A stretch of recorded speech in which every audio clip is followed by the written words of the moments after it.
ரவுடியை துப்பாக்கியால் சுட்டுப்பிடித்த சென்னை டிபி சத்திரம் பெண் உதவி ஆய்வாளர் மீது மதுபோதையில் இருந்த பெண் தாக்குதல் நடத்தியிருக்கிறார். இதை பற்றின மேலும் விவரங்களை எமது செய்தியாளர் கதிரவன் வழங்க கேட்கலாம். கதிரவன், வணக்கம். விவரங்கள் என்ன பகிரலாம்?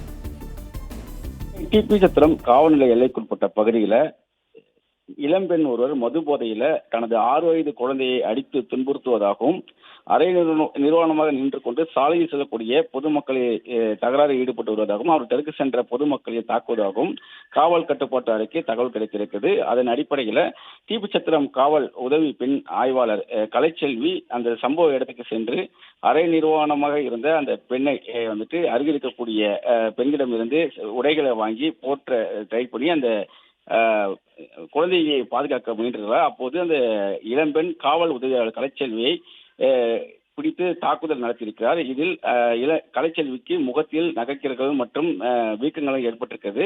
இது தொடர்பாக கலைச்செல்வி கீழ்ப்பாக்கம் மருத்துவமனையில் முதலுதவி சிகிச்சை பெற்று வீடு திரும்பியிருக்கிறார். இது குறித்து டிபி சத்திரம் போலீசாரிடம் புகார் அளித்திருக்கிறார். தற்போது இந்த நேபாளத்தை சேர்ந்த சீதா என்ற பெண்ணை 26 வயது மதிக்கத்தக்க அந்த சீதா என்ற பெண்ணை பிடித்து டிபி சத்திரம் போலீசார் விசாரணை மேற்கொண்டு வருகிறார்கள். மது போதையில் இருப்பதனால அவரிடம் தொடர்ச்சியாக விசாரணைகள் மேற்கொள்ள முடியவில்லை என்றும் தெரிய வந்திருக்கிறது.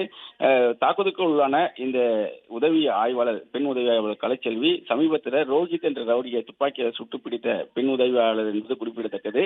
இதற்காக காவல் ஆணையரிடமும் அவர்